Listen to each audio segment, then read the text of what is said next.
Jésus est toute ma vie pour moi. De fait, toute ma vie dépend de lui. C'est la personne vers qui je me tourne quand je me sens perdue. Il est celui vers qui je me tourne quand j'ai besoin d'aide. Ma relation avec lui est comparable à une relation entre père et fille. Elle est basée sur l'amour, la foi et la confiance. D'autre part, je suis tenue d'écouter sa parole, d'agir conformément à ses enseignements. C'est la même chose pour ma relation avec la Vierge Marie. Cela ressemble beaucoup à la relation entre mère et fille. J'ai pleinement confiance dans le fait que la Sainte Vierge veille sur moi tout le temps, prend soin de moi, de mes besoins. Lorsque je fais quelque chose de mal ou que je m'éloigne du chemin de Dieu, je me tourne vers elle pour obtenir de l'aide. Avec ses prières, elle me ramène dans le droit chemin et je peux continuer ma bonne relation avec Dieu. Certains jeunes ont tendance à croire que l'Église les éloigne de Jésus, ce qui est totalement faux. À mon avis, ces jeunes en général privilégient le matérialisme. Ils préféreraient de beaucoup voir Jésus présent plus dans le corps que dans l'esprit. Au contraire, l'Église m'aide à explorer, à mieux comprendre les enseignements de notre Seigneur, leurs effets sur ma vie, à traduire la parole de Jésus dans toutes mes actions, afin que je me sente encouragée à faire de bonnes choses et que mes actions reflètent vraiment les enseignements de notre Seigneur. J'essaie de répandre la parole de Dieu à travers différentes actions parmi les jeunes générations. Le rôle de l'Église est en effet d'une grande importance.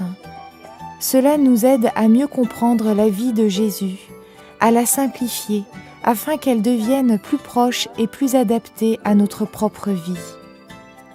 Par nos activités pastorales, veillées, méditations et réunions sur la Bible, nous pourrons pénétrer plus profondément dans la vie de Jésus, ce qui nous permettra de mieux comprendre ses enseignements et sa vie sur terre. Il est de la plus haute importance de rappeler que l'Église ne représente pas seulement une structure matérielle, mais plutôt une communauté de croyants. Nous sommes en mesure de surmonter les défis grâce à une foi solide. Nous essayons de mobiliser les nouvelles générations de jeunes du monde entier. Nous devrions les encourager à continuer à prier, à rester proches de l'Église dans tous les domaines, et ceci dans l'intérêt de tous. En conclusion, je crois que je resterai proche des chefs de l'Église, évêques, clergés, religieuses. Nous nous attendons tous à ce qu'ils nous montrent comment ils perçoivent leur relation avec Jésus. Nous espérons qu'ils puissent mener à bien leur mission et guider les croyants. Cela implique une énorme responsabilité, de la même manière que Jésus, au cours de sa vie, avait demandé aux apôtres, aux disciples et aux saints de guider les croyants. Ils ont continué à prêcher la présence de Jésus dans leur vie. Nous devrions constamment parler de leur expérience. Les dirigeants de notre Église sont exhortés à rapprocher l'Église et nous de Jésus. Nous espérons que nous servirons notre mère, l'Église, pour l'aider à diffuser les enseignements de Dieu et apprécierons les efforts de nos dirigeants ecclésiastiques.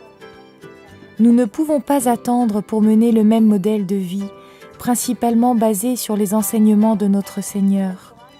Nous devrions certainement essayer de mobiliser des jeunes du monde entier. Nous devrions tendre la main pour que les jeunes générations puissent mieux découvrir la vie de Jésus.